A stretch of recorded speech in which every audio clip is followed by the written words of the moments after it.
বলছি ভোট করেন, ঠিক আছে আপনারা পাল্লা মাখালিয়া করবেন, আমরা ধানের শীষ নিয়ে করবো। পাবলিককে ডিসিশন নিতে দেন, যারে পাবলিক ভোট দেবো হে দেশ চালাইবো। কথাটা ঠিক না দেখি?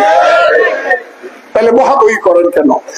আর খালি পিছন দিক দা কালো অন্ধকারে বসে বসে গুট গুট করেন কেন? 10 বছর কেমনি বিনা ভোটে তাহলে যায়?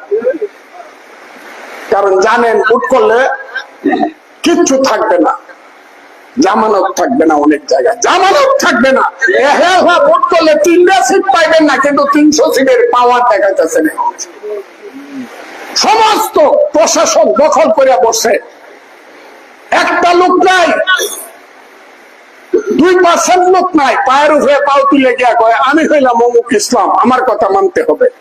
ইউনো চলে তার কথায়, পিসি চলে তার কথায়, প্রশাসন চলে তার কথায়। কেন? বাতের বেটা হইলে ইলেকশনে আসো, ইলেকশনে দেখা যাবে বাংলাদেশের মানুষ কাকে দায়িত্ব দেয়। কথাটা আমি হাসা করছি না, বলছি ভোট করেন, ঠিক আছে আপনারা পাল্লা মাখালিয়া করবেন, আমরা ধানের শীষ নিয়ে করবো। পাবলিককে ডিসিশন নিতে দেন, যারে পাবলিক ভোট দেবো হে দেশ চালাইবো। কথাটা ঠিক না দেখি? তাহলে বহাবহি করেন কেন?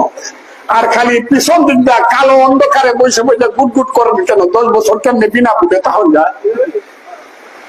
কারণ জানেন ভোট করলে কিচ্ছু থাকবে না, জামানত থাকবে না, অনেক জায়গায় জামানত থাকবে না। ভোট করলে 3টা সিট পাইবেন না, কিন্তু 300 সিটের পাওয়ার দেখাইতেছে না। সমস্ত প্রশাসন দখল করে বসে, একটা লোক নাই, 2% লোক নাই, পায়ের উপরে পাও তুলে গিয়া কয় আমি হইলাম অমুক ইসলাম, আমার কথা মানতে হবে। ইউনো চলে তার কথায়, পিসি চলে তার কথায়, প্রশাসন চলে তার কথায়। কেন? বাতের বেটা হইলে ইলেকশনে আসো, ইলেকশনে দেখা যাবে বাংলাদেশের মানুষ কাকে দায়িত্ব দেয়। কথাটা আমি হাসা করছি না।